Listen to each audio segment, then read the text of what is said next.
अस्सलाम वालेकुम। Doctor Mohammad Riyaz veterinary clinic and pharmacy Chowk Shadipura. ये बिल्कुल न्यू किस्म का केस लेकर आपके सामने आए हैं। ये गाय है। ये देखिए, इसकी आंखें इतनी ज़्यादा अंदर को, यानी कि जो आईलेड है, यानी कि डेला जो है अंदर को निकला हुआ है, कि अंदर को धंसा हुआ है, बल्कि इसकी तकरीबन 2 से 3 इंच तक जो है ना वो गहराई हुई है। इसका ये मतलब हुआ कि इसको डिहाइड्रेशन, इलेक्ट्रोलाइट्स, यानी कि बहुत ज़्यादा नॉर्मल सलाइन की बहुत ज़्यादा कमी हो चुकी है। असल में हमने ये देखना होता है कि इसको इतनी ज़्यादा इलेक्ट्रोलाइट्स की क्यों कमी हुई है। असल में इसने बहुत ज़्यादा कार्बोहाइड्रेट्स वाली खुराक खा ली थी, यानी कि अपना इन्होंने गलती से ख़ुद भी डाल दिया होगा, या फिर हो सकता है कि ये घुल कर खा गई हो। लेकिन इनके मुताबिक तो यही है कि ये आम रूटीन के हिसाब से ही वंडा दलिया वगैरह डाल दें। लेकिन बाज़ दफ़ा ऐसे होता है कि एक साथ वाला जानवर अगर कम खुराक खा रहा हो तो फिर हो सकता है कि इसका, यानी कि ये जो गाय है दूसरे जानवर की भी खुराक का हिस्सा खा जाती है, क्योंकि एक जानवर के साथ साथ ही बांधे हुए होते हैं। तो जानवरों की यानी कि यानी कि अंदाज़े के मुताबिक इन्होंने दलिया वंडा और यानी कि गंदम का आटा, रोटियाँ वगैरह और दलिया वगैरह डाल देना होता है, जिससे अगर एक जानवर कम खा रहा हो तो उसका हिस्सा दूसरा जानवर खा जाता है, जिसकी वजह से जिस्म में मौजूद कार्बोहाइड्रेट्स की बहुत ज़्यादा मिकदार बढ़ जाती है और इससे पीएच लेवल जो होता है वो बहुत ज़्यादा कम हो जाता है। पीएच लेवल कम होने की वजह से गाय के स्टमक जो होता है वो बिल्कुल, स्टमक की जो हरकत होती है वो कम हो जाती है, जिससे डाइजेस्टिव सिस्टम बिल्कुल डल हो जाता है, रुक जाता है। और जो स्टमक में जो कार्बोहाइड्रेट्स वाली खुराक जो होती है, दाना दलिया जो भी, उसकी वजह से जानवर के स्टमक में यानी कि पॉइजनिंग, टॉक्सीमिया ये फैलना शुरू हो जाता है, जिससे जानवर के जिस्म में और खून में यानी कि इलेक्ट्रोलाइट्स की और डिहाइड्रेशन और इसके साथ साथ यानी कि हीमोग्लोबिन की भी डेफिशिएंसी और रेड ब्लड सेल्स की भी कमी होना शुरू हो जाती है, क्योंकि टॉक्सिन जो होते हैं जब खून में शामिल होते हैं तो खून की तोड़फोड़ कर देते हैं, जिससे जिस्म में अनीमिया, डिहाइड्रेशन, इलेक्ट्रोलाइट्स और इसके साथ साथ मिनरल विटामिन्स की डेफिशिएंसी होना शुरू हो जाती है। इसका हम क्या इलाज करते हैं? इसका बिल्कुल आसान सा इलाज होता है।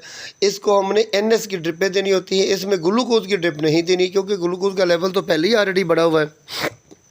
इसलिए बेहतर तो यही है कि इसको एनएस की तकरीबन 4 से 5 लीटर तक आप ये फ्लूइड दें और इसके साथ आप यानी कि इंजेक्ट करें। इंजेक्शन कुव्वत मुदाफ़त के लिए, एनर्जी लेवल को बहाल करने के लिए, ताकत के लिए नीरोफास कर सकते हैं। और नीरोफास हमने किया भी है 20 ml, एमएवाई का 20 ml, और इसके साथ कैल्शियम जो कम्बिनेशन जो होता है, कैल्शियम ग्लूकोनेट, जिसमें कैल्शियम, मैग्नीशियम, फास्फोरस का कम्बिनेशन होता है, वो हमने 50 ml इंजेक्ट की। और साथ हमने नोवामिन को भी 40 से 50 ml यानी कि ड्रिपों में इंजेक्ट कर दिया। सैनो को प्रीसैनोफास और फास्फोन का जो हमने इंजेक्शन है वो भी बी कम्प्लेक्स टैप हमने वो भी ड्रिप के अंदर ही डाल दिया। साथ इंजेक्टिबल तौर पर हमने इंजेक्शन लगाए। पेन किलर के तौर पर हमने कीटोजेट 15 ml दिया और ज़मीनी इन्फेक्शन को ख़त्म करने के लिए एनरोफ्लॉक्सासिन का इंजेक्शन दिया। और साथ खाने के लिए हमने एल्विजेस्ट, टॉक्सिन बाइंडर, ईस्ट हम लेते हैं 30 ग्राम, टॉक्सिन बाइंडर लेते हैं 50 ग्राम और एल्विजेस्ट लेते हैं 100 ग्राम। ये हम कम्बिनेशन देते हैं। और साथ में एक और चीज़ है जो हम मेन पॉइंट वाली जो होती है वो है सोडा बाइकार्ब। सोडा बाइकार्ब के इंजेक्शन जो होते हैं 25 ml वाले, वो हम तकरीबन 15 से 20 इंजेक्शन लेते हैं एनएस में मिलाकर, वो भी हम यानी कि इसको लगा देते हैं, जिससे इसका पीएच लेवल जो होता है वो लेवल बढ़ जाता है।